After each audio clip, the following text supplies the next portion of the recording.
Welcome class fifth Sakina public school. Science में हम चौथे चैप्टर पर हैं, फोर्थ चैप्टर है और उसका नाम है नर्वस सिस्टम।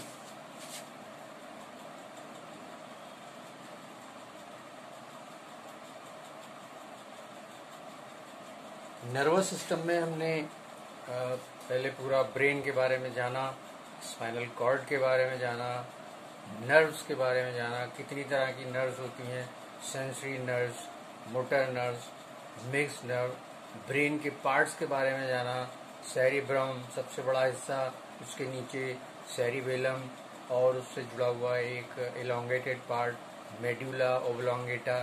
मेड्यूला का काम है ब्रेन को स्पाइनल कॉर्ड से जोड़ना। फिर स्पाइनल कॉर्ड के बारे में पता किया। बैकबोन के अंदर एक लंबी मोटी कॉर्ड है, बहुत सारी नर्व से बनी हुई, जो पूरी बॉडी के आने वाली सेंसरी नर्व्स और बॉडी को जाने वाली मोटर नर्व्स और ब्रेन के बीच का ब्रिज है। और पूरा सब सारे सेंसेस को, सारे स्टिमुलाई को ब्रेन तक पहुंचाना और ब्रेन से उनके लिए किया जाने वाला काम के लिए ऑर्डर्स इशू होकर मोटर नर्व्स के जरिए भेजना, ये स्पाइनल कॉर्ड का काम है। और उसके बाद हमने नर्व्स के बारे में बताया था कि वो नर्व्स जो सेंसेस को, जो स्टिमुलस को सेंस आर्गन से स्पाइनल कॉर्ड तक ले जाएं, और वो नर्व्स सेंसरी नर्व्स कहलाती हैं। और वो नर्व्स जो ऑर्डर्स को स्पाइनल कॉर्ड से डिफरेंट बॉडी पार्ट्स तक ले जाएं, मोटर नर्व्स कहलाती हैं। इसके अलावा हमने और बताया था आपको एक तीसरी कैटेगरी, वो थी मिक्स्ड नर्व्स की, जो दोनों काम करती हैं, जो अफरेंट भी हैं और इफरेंट भी हैं, सेंसरी भी हैं और मोटर भी हैं, बैक वक्त एक ही वक्त में। और सेंस आर्गन के बारे में हमने आपको बताया था। और हमने ये भी बताया था कि इन नर्व्स की एक यूनिट न्यूरॉन है। न्यूरॉन के भी हमने बताए थे आपको पार्ट। मेन बॉडी उसकी साइटॉन कहलाती है। साइटॉन से बहुत सारी ब्रांचेस निकलती हैं, डेंड्रॉन्स कहलाते हैं। डेंड्रॉन्स रीडिवाइड होते हैं, डेंड्राइट्स बनाते हैं, और एक लंबी ब्रांच निकलती है, उसको एक्सॉन कहते हैं। और वो भी आगे जाके आखिर में जाके डिवाइड हो जाती है बहुत सारे ब्रांचेस में, एक्सॉन टर्मिनल्स कहलाते हैं।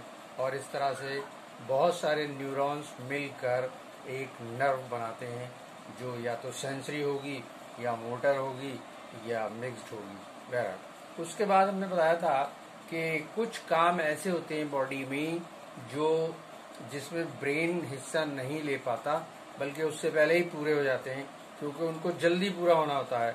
ऐसे एक्शंस बॉडी के रिफ्लैक्स एक्शन कहलाते हैं। और ये रिफ्लैक्स एक्शन में ब्रेन का काम स्पाइनल कॉर्ड करती है। यानी जो भी स्टिमुलस है, जो भी मैसेज है, वो स्पाइनल कॉर्ड तक आएगा, और स्पाइनल कॉर्ड समय बर्बाद किए बगैर उसके लिए क्या करना है वो फौरन रेस्पॉन्स देगी, जवाब देगी, और उस तरह से वो रिफ्लेक्स एक्शन पूरा होगा। जैसे आपका हाथ अगर किसी गर्म चीज़ पर टच हो जाए तो आप फौरन हटा लेते हैं, तो इसमें ब्रेन हिस्सा नहीं ले पाता, ब्रेन तक ये मैसेज नहीं पहुंचता, ये स्पाइनल कॉर्ड ही इसे निपटा देता है और आपसे कहती है कि आप अपना हाथ उस गर्म जगह से हटा लीजिए तुरंत। तो इस तरह के जो एक्शन हैं और छींके वगैरह, जो स्नीजिंग्स हैं, ये भी स्पाइनल कॉर्ड के जरिए जहाँ भी इरिटेशन होता है, इरिटेशन के लिए उसके बाद वो फौरन उसका एक्शन करती है।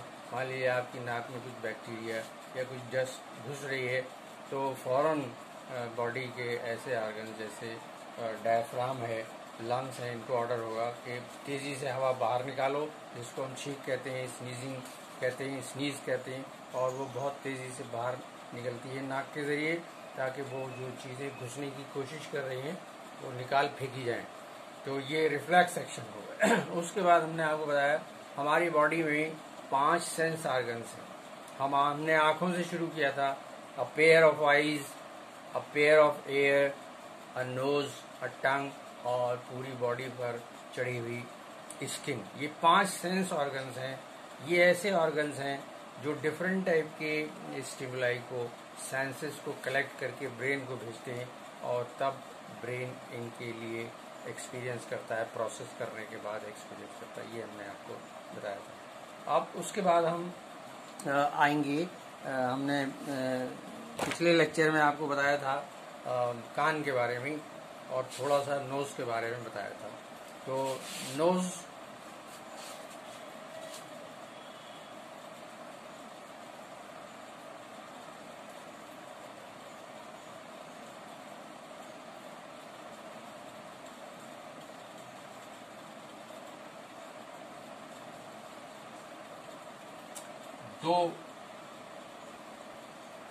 दो सुराख आपकी नाक में जहाँ से एयर एंटर करती है या डिफरेंट टाइप की स्मेल्स एंटर करती हैं, नॉस्ट्रिल कहलाती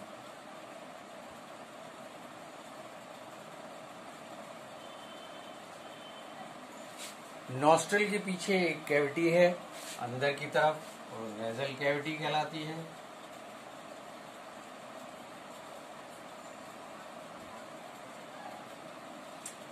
नेजल कैविटी में बहुत सारे सेंसरी हेयर हैं।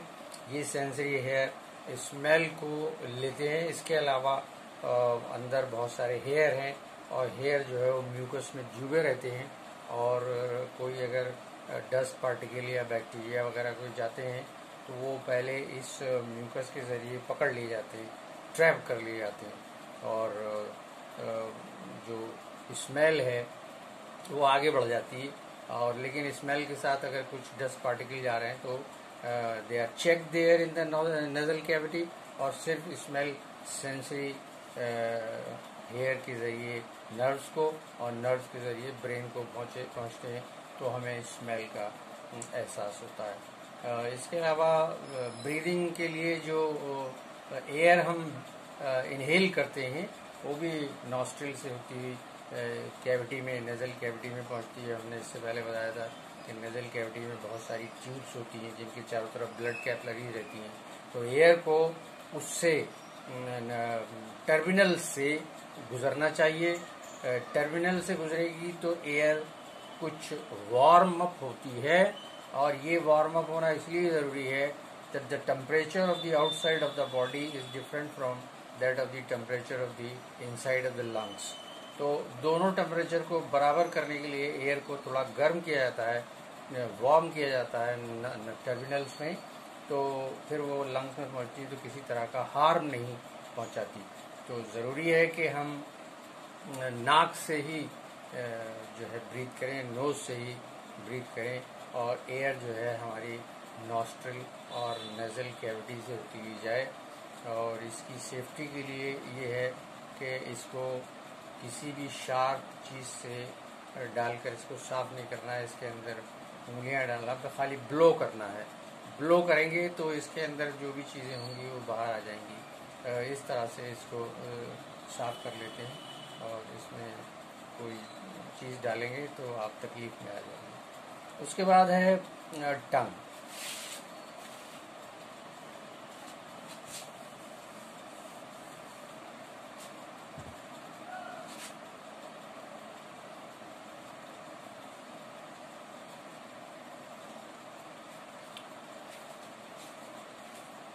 ज़बान बहुत इम्पोर्टेंट है आपके मुंह में। ये आपको बोलने में मदद करती है,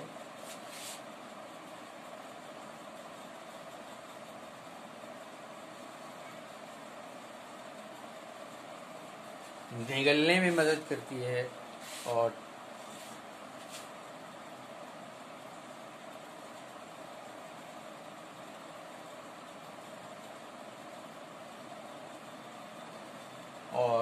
जायका पता करने में मदद करती है। इम्पोर्टेंट है और ख़तरनाक भी है, क्योंकि अगर बेकार में चलेगी तो तकलीफ पैदा होगी।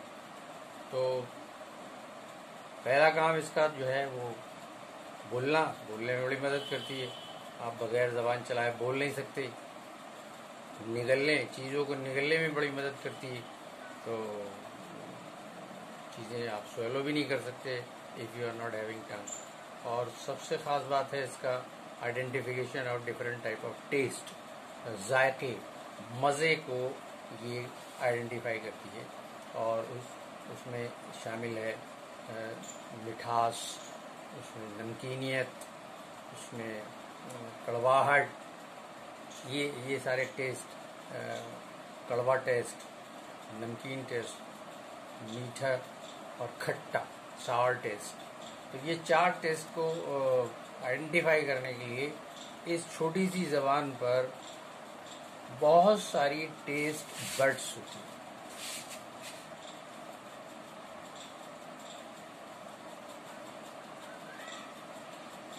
टेस्ट बड्स, एक टेस्ट बड अगर आप देखें तो उसका स्ट्रक्चर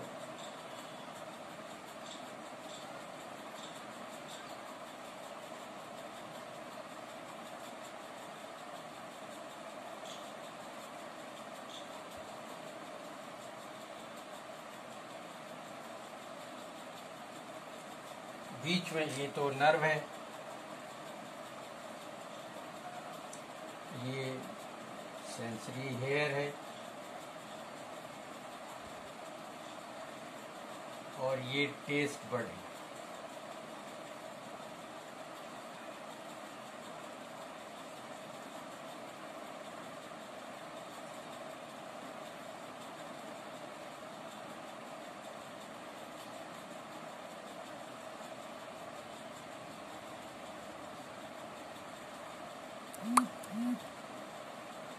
ये सलाइवा है, सलाइवा में टेस्ट बड डूबा रहता है।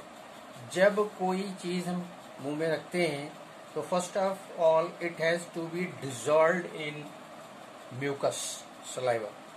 जब ये इसमें डिजॉल्व हो जाएगा तो ये सेंसरी हेयर को पहुंचेगा और फिर टेस्ट बड, ये जो टेस्ट बड है ये फिर इस सेंस को नर्व को दे देगी और नर्व जो है वो ब्रेन तक ले जाएगा। तो टेस्ट बड का काम बहुत अलग है और तमाम तरह की टेस्ट बड्स अलग अलग होती हैं। खट्टेपन सार के लिए अलग होंगी, मीठे के लिए अलग एरिया है, कड़वे के लिए अलग एरिया है, सॉल्टिश के लिए अलग एरिया है ज़बान पर। तो लेकिन ये ज़बान पर रखते ही जो टेस्ट का जो चीज़ हमने रखी है और जिसके लिए जो बड जिम्मेदार है वो फ़ौरन अपना काम करके उसको ब्रेन तक भेज देती है। इसके बारे में और बात करेंगे नेक्स्ट लेक्चर में।